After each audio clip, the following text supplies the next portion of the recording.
ஆச்சி பாதாம் ட்ரிங்க். ஆச்சி பாதாம் ட்ரிங்க் ஒன்னு வாங்கினா ஒன்னு ஃப்ரீ.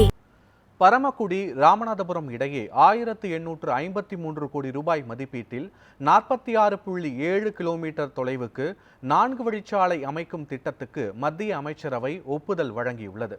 பிரதமர் மோடி தலைமையில் டெல்லியில் நடைபெற்ற மத்திய அமைச்சரவை கூட்டத்தில் எடுக்கப்பட்ட முடிவுகளை ரயில்வே அமைச்சர் அஸ்வினி வைஷ்ணவ் செய்தியாளர்களிடம் தெரிவித்தார்.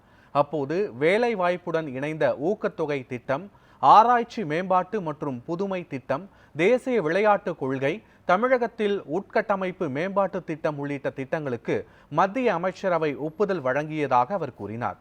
3 லட்சம் கோடி ரூபாய்க்கும் அதிகமான மதிப்பில் இந்த திட்டங்கள் தொடங்கப்பட உள்ளன என்றும், இந்த 4 முக்கிய முடிவுகள் இளைஞர்களை மேம்படுத்துதல், உலகத்தரம் வாய்ந்த உட்கட்டமைப்பை உருவாக்குதல் உள்ளிட்டவற்றை நோக்கமாக கொண்டுள்ளன என்றும் அஸ்வினி வைஷ்ணவ் தெரிவித்துள்ளார். தமிழகத்தில் பரமக்குடி ராமநாதபுரம் இடையே 1853 கோடி ரூபாய் மதிப்பீட்டில் 4 வழிச்சாலை திட்டம் அமைய மத்திய அமைச்சரவை ஒப்புதல் அளித்துள்ளது என்றும் குறிப்பிட்டார். தற்போது மதுரை, பரமக்குடி, ராமநாதபுரம், மண்டபம், ராமேஸ்வரம், தனுஷ்கோடி இடையிலான இருவழி தேசிய நெடுஞ்சாலையுடன் தொடர்புடைய மாநில நெடுஞ்சாலைகளை இணைக்கும் வகையில் இந்த 4 வழிச்சாலை அமைக்கப்பட உள்ளது என்றும் அஸ்வினி வைஷ்ணவ் தெரிவித்துள்ளார்.